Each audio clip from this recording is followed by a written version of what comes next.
Gundam adalah robot raksasa dalam serial animasi Jepang. Seiring kepopulerannya, Gundam dibuat menjadi merchandise yang disebut Gundam plastik. Gundam plastik ini bisa dirakit sendiri oleh pembelinya.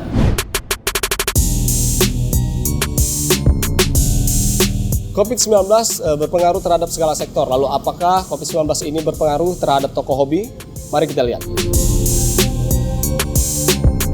Di Palembang terdapat sebuah toko hobi bernama 71A Planetarium di Jalan Sukabangun 2.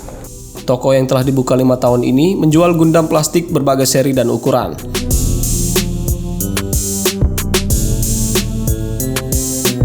Ada juga Beyblade, mainan yang sedang populer saat ini.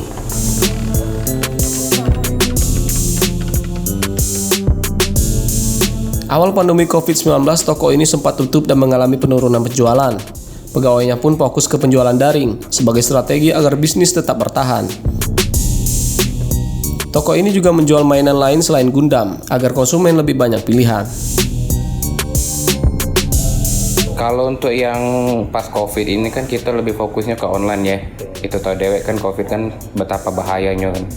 Nah setelah kita bertahan kan selama COVID ini, pas yang sesudah selesai COVID ini kan alhamdulillah penjualan kita naik. Itu banyak barang yang dipesan kan, itu yang datang kan mulai rame dibeli kalau. Toko 71A Planetarium juga menjalin hubungan dengan komunitas mainan dengan cara menyediakan fasilitas bermain dan lomba. Hal ini jadi salah satu daya tarik bagi konsumen. Selama pandemi COVID-19, penghobi mainan membatasi konsumsi mainannya. Tapi kini mulai aktif kembali, seperti Patrick yang mengkoleksi Beyblade dari berbagai seri. Ia mengeluarkan biaya mulai dari Rp200.000 per bulannya. Ngerem kayaknya bukan ngerem sih, kayak memang lagi agak kurang deh main Gunpla, jadi sudah tuh tiba-tiba masuk Beyblade. Nah mulai Beyblade ini agak ngegas dikit kemarin. Lebih senang beli offline atau online? Lebih seneng apa ya, offline atau online ya? Kayaknya lebih milih online sih kalau belanjanya online.